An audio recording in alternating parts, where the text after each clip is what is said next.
I know both new teachers and veteran teachers often experience this, and I did myself, of sort of when the principal comes into the classroom, whether it's for a formal observation or just an informal stop by, feeling like they need to put on a show or teach in the way that they think the principal wants to see.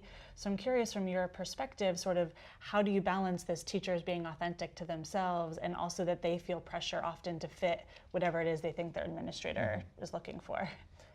The phrase that I think Robert Marzano coined is like defined autonomy. You know, it's this whole idea that this is the direction that we're going in, but you're going to have the autonomy to make it your own under that specific umbrella.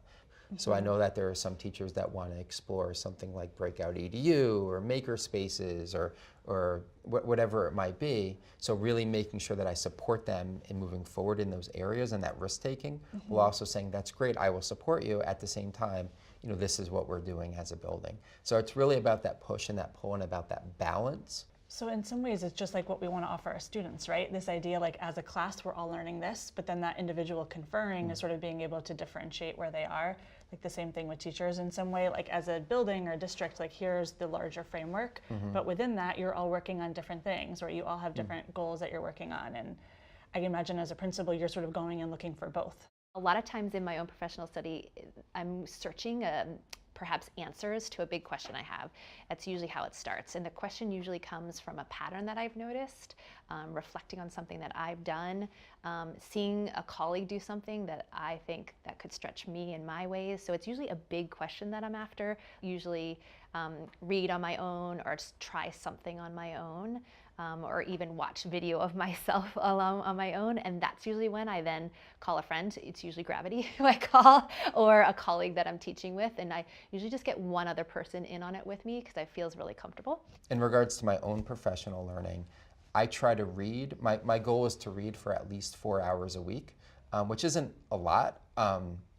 Usually I end up reading more. My goal is to read for 4 hours a week and to write for 6 hours a week. That doesn't always happen, but I do my best to make it happen.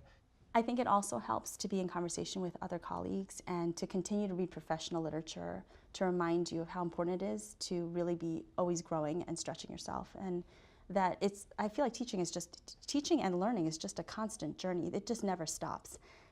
There have been times when I've kind of said, I wish there was a profession where you could just be like a professional learner and just read things and experience things all the time. I feel like if you find one person that you can partner up with, it really starts there. Yeah. Just one person to have lunch with, or one person to read an article with, or one person to watch a video with, and eventually that becomes one person to come and watch you teach, or one person to help you plan. So I think just finding one person is really important in kind of fostering that collaboration. One common theme between what Renee and Grace both shared was how important it is to have a mentor or a learning partner.